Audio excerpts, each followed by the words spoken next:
Hi everyone, it's Roxy again. I know, it's been a while since the video. Sorry again, just my life is so chaotic at the moment. Do apologize, guys. Great views on the prior videos, doing a great job. Please share this with your friends, especially if you live in a situation like I do, or if the video speaks to you. You know, again, comment, share, do what you need to do below. We've got the Facebook page up. I'm putting stuff out on Twitter at Roxanne Gerard, RoxanneGerard. So just do what you need to do. Go ahead, follow, subscribe, share, do what you need to do. I love it. You know, I want to keep this going and keep people happy and discuss things and talk to people and be part of the community. Today, I've been having this topic go through my head, and there's, you know, the issue is today is that gender isn't being viewed as male-female binary, and it shouldn't be.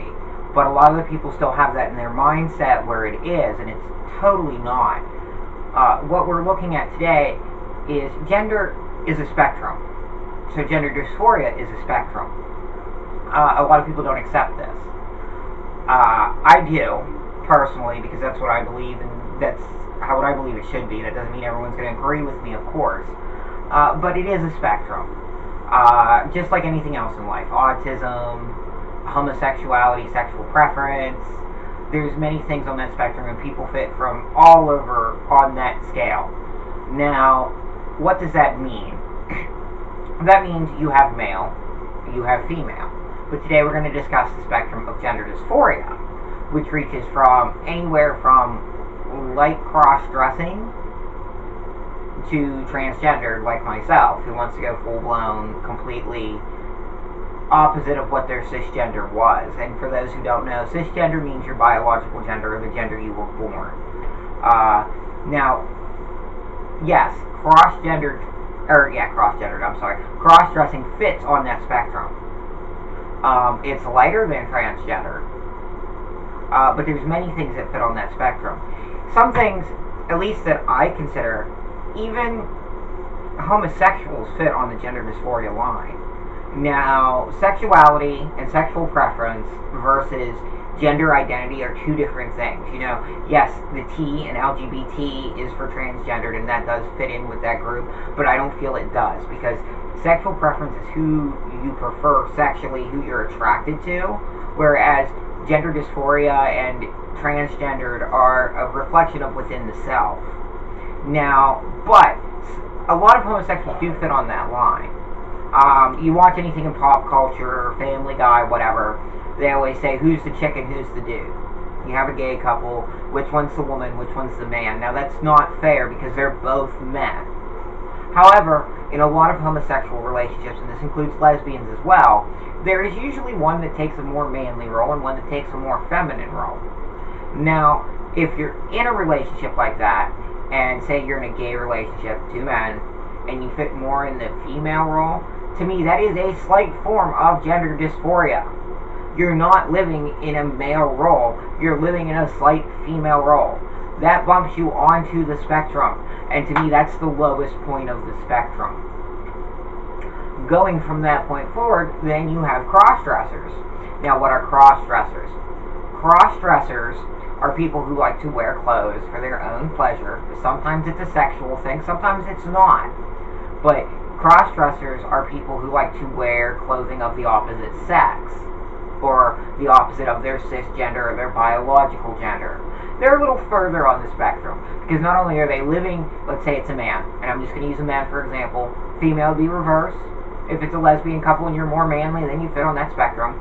If you wear men's clothes and you're a woman, then it fits more on the spectrum.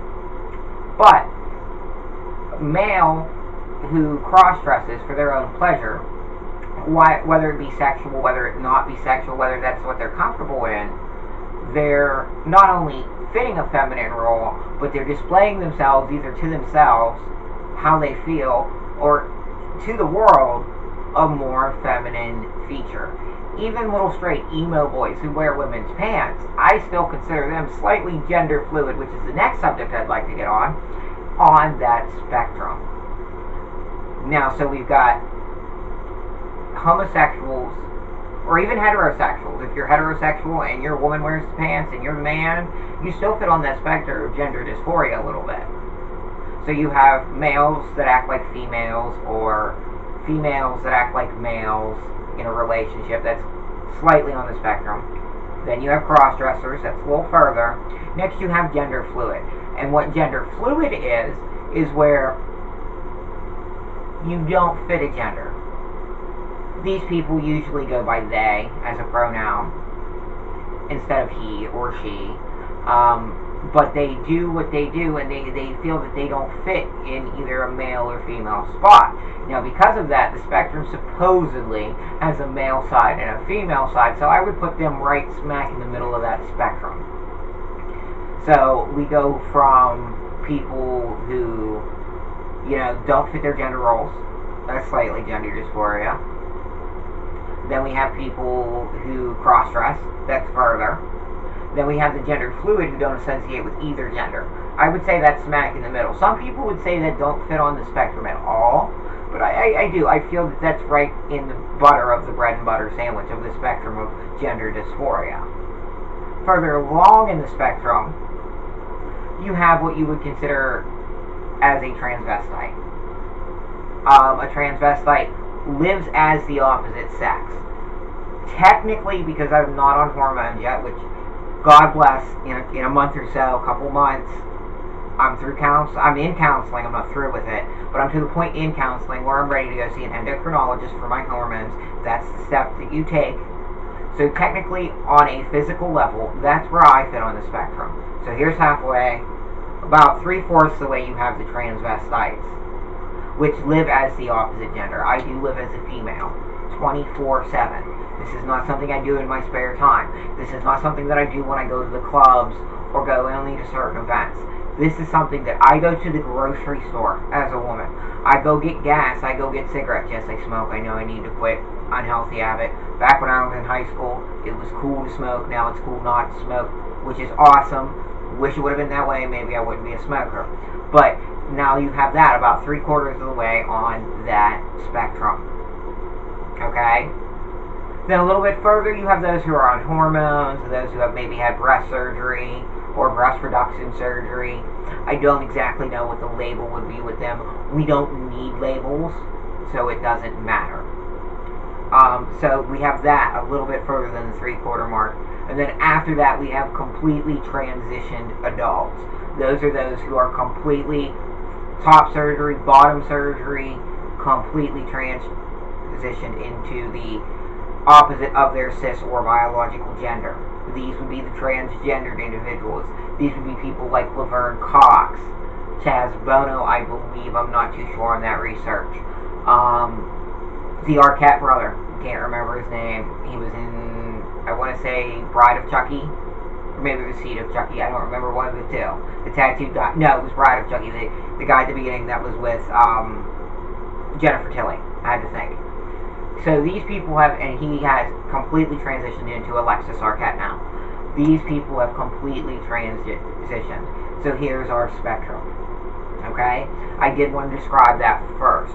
There's another issue that we're having in this country right now, and that is the bathroom issue. What is the big deal? Right now, Florida's trying to put in a state ban, and businesses have kicked out transgender people for using the bathroom. Okay, when I worked, I'm not working right now, unfortunately, but when I worked at fast food not too long ago, I chose not to go to the bathroom during business hours, because if I went in the male's bathroom, they'd be freaked out. If I went in the women's bathroom, they'd be freaked out, because I'm still nowhere near complete on my process. Now, legally, I had the right to use the women's bathroom. Legally, they cannot stop you from using a bathroom based on your genitalia. They just can't. Okay, that's discrimination. But Florida's trying to pass a law where they do not allow transgender people to use the bathroom in public. I did live in Florida not that long ago, and if I lived there and was transgendered at that time, unfortunately I was closeted because of the neighborhood I was in, and the state that I was in was very backwards thinking on these subjects. Obviously, they're trying to pass a bill to stop us from using bathrooms. They passed a bill while I lived there that completely outlawed all internet, smartphones, and computers just because they don't know how to write laws. Yes, this is fact. You can look it up. Thank you, Rick Scott. However, they're trying to pass this bill. If it was me, and I'm in a store and I gotta go, and they told me I wasn't allowed to use the bathroom, guess what? I'd pee on the floor. Because this is a problem. I am very outspoken. I am very blunt. Not a lot of us transgender people are because they're shy, because of how society reflects on them, but who cares what society thinks? Now, what's the solution to the bathroom issue? A lot of places, a lot of big businesses, they have issued a third bathroom for individuals with gender issues. That does not work. We learned in the 50s and the 60s that segregation, separate but equal, does not work. We have to reset our mind on the way we think for this. So instead of causing a third bathroom, what we should do is take genders off of bathrooms. Make them completely genderless. One bathroom. All stalls. Now, the issue that we have is, and the fight, and it is a decent argument here, I get where it's coming from, is sexual predators, especially on children, and mothers are worried about that. Well, mothers can go in with them. And women, how do we solve this? Well, we put cameras in the bathroom. Now, I know a lot of people think that this is a violation of privacy, and I understand why. But if cameras are in the bathroom, just not allowed to be within the stalls, if someone sexually assaults you, which is unfortunate, but that can happen out in public, too. That can happen wide out in the open. That can happen in the freezer section of your local Walmart. That can happen at your church. That can happen wherever you are. At least the camera's there to get a look at the predator. It will give us a better chance at catching these criminals, getting them to the psychological help that they need. Because yes, sexual predator is wrong. Yes, child molestation is completely wrong. However, there are psychological issues in play that have caused them to be this way. Most people wouldn't be that way. They need help. Do they need lockup? Yes, but they also need help. They're still human.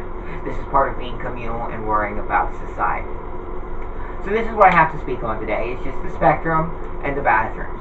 So if you guys have any thoughts, whether it's comments, concerns, arguments against, arguments for, please comment, message on Facebook, tweet me, again, at Roxanne Gerard, R-O-X-A-N-N-E Gerard. Now I'm not even sure of the spelling. I'll make sure to put a little thing at the bottom, a little subtitle that shows it.